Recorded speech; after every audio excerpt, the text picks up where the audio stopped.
प्रयागराज में चल रहे महाकुंभ के दौरान जो भगदड़ मची और उसमें 30 से ज़्यादा लोगों की मौत का आंकड़ा अभी तक सामने आया है और इसी में एक फरीदाबाद का शख्स भी मौत हो गई है उसकी।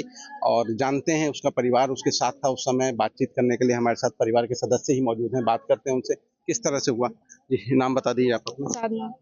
साधना, सबसे पहले जानना चाहेंगे आप अमित की क्या क्या लगती है? मैं भांजी लगती हूँ उनकी।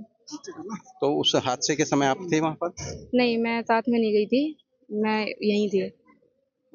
अच्छा, क्या जानकारी मिली आपको उस समय? सर, जब हमने ये न्यूज़ वगैरह देखी थी भगदड़ की, तो हम लोगों ने भी, क्योंकि ये गए थे साथ परिवार के इतने लोग, तो हमने फ़ोन ट्राई किया तो लो इनके फ़ोन नहीं मिल रहे थे। कौन गया था? कौन सी तारीख को गए थे? ये 25 को गए थे। 25 को पहले अयोध्या और हनुमानगढ़ी वगैरह घूमे हैं, उसके बाद 28 की शाम को या सुबह ये लोग वहाँ पहुँचे हैं कुंभ में। तो जब वो हमने सुना तो फिर हम लोगों ने भी इनका नंबर ट्राई करना चाहा। 2-3 फ़ोन थे, तीनों में ही ये दिक्कत थी कि या तो फ़ोन लग नहीं रहा था, लग भी रहा था तो आवाज़ नहीं आ रही थी, आवाज़ कट-कट के आ रही थी। अच्छा, परिवार से कौन लोग गए थे? अमित की माताजी गई थी, तुम्हारे उनकी आपकी क्या लगी? नानी और नानी गई थी और मामी गई थी, मेरी मौसी गई थी और उनके बच्चे गए थे 4। अमित के 4 बच्चे। हाँ, कितनी उम्र थी बच्चों की? है बच्चों जो की? सबसे बड़ी वाली गुड़िया है वो 6 साल की है, उससे छोटी 4.5 साल की है, जो उससे छोटी है वो 2.5 साल की है और बेटा भी 1 साल का हुआ है 27 जनवरी को। तो जब आपने संपर्क किया, कितने बजे आपका संपर्क हो पाया? तह बात किससे हुई? क्या बात हुई? संपर्क हम सुबह से कर रहे थे। वही है, नेटवर्क का इतना समस्या था, पता नहीं शायद वहाँ जैमर लगे हैं, क्या लगा है, आवाज़ कट रही थी, फ़ोन ही नहीं लग रहा था, लग भी रहा था, आवाज़ कट रही है। फिर 3-4 बजे के लगभग हमें सामने से ही फ़ोन आया था, मौसी का आया था, मेरे पास ही आया था सबसे पहले कि हॉस्पिटल में लेके आए हैं और भगदड़ में इनकी हालत बहुत ख़राब हो गई है और एक हॉस्पिटल ने तो मना कर दिया, रेफ़र कर दिया दूसरे हॉस्पिटल के लिए। मामा की हाँ, तो वहीं से और मतलब कॉल चली है 3-4 मिनट पर मुझे समझ सिर्फ़ पूरे में इतनी ही बात आई है और वो बहुत ज़्यादा रो रही थी और आवाज़ भी कट रही थी तो ज़्यादा मुझे कुछ समझ नहीं आया। फिर इनका नंबर मैंने ट्राई करा है तो बार-बार फिर वही नेटवर्क इश्यू ही आता रहा।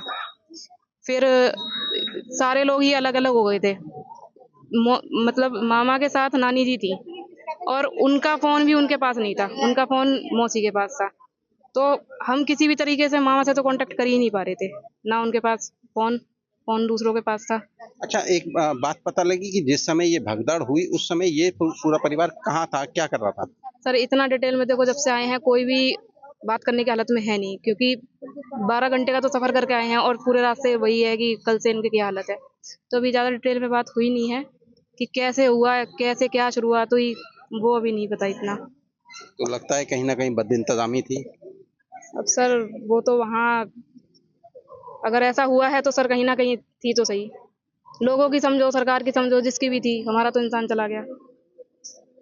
30 से ज़्यादा मौतें हुई हैं अभी तक जो आंकड़ा सामने आया है। ये तो सर ऑफ़िशियल मतलब वहाँ जो लोग हैं उन्हें पता है कितनी हुई हैं। सरकार का तो हमेशा ही पता होता है, आंकड़े छुपाने में एक्सपर्ट रहती हैं। कुछ नहीं कह अच्छा, ये अमित करते क्या थे? सकते। ये एमईएस में वर्किंग थे, बाकी इनकी माताजी दुकान चलाती हैं ये। तो पिताजी चलाते थे, पिताजी जब गुज़र गए तो माताजी तब से फिर चलाती हैं। तो अपने परिवार के अकेले अर्निंग मेंबर हाँ, थे। अर्निंग मेंबर यही थे। दुकान भी सर कुछ ख़ास नहीं है, वही है कि थोड़ा बहुत हो जाता है बस, बाकी कुछ नहीं। तो कोई माँग है आपकी किसी किस्म की?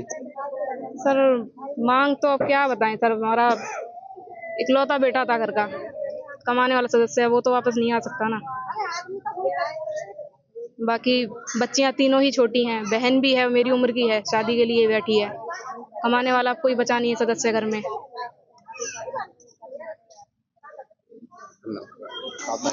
तो ये थे हमारे साथ अमित के परिवार के लोग, जो कि जिस अमित ने प्रयागराज में कुंभ के दौरान अपनी जान गंवाई। परिवार का अकेला अर्निंग मेंबर था। 3 बेटियां हैं, छोटी बेटी और एक बेटा जो कि 1 साल का है और बड़ी बेटी 6 साल की है। तो जो बड़ा संकट है इस परिवार के ऊपर वो अब जीवन चलाने को लेकर है और उम्मीद की जाती है कि सरकार इस मामले में अब आगे आएगी और परिवार के लिए कुछ ऐसा ज़रूर करेगी जिससे परिवार की जो जीवनचर्या है वो आगे बढ़ सके। हरियाणा तक के लिए फरीदाबाद से सचिन गौड़।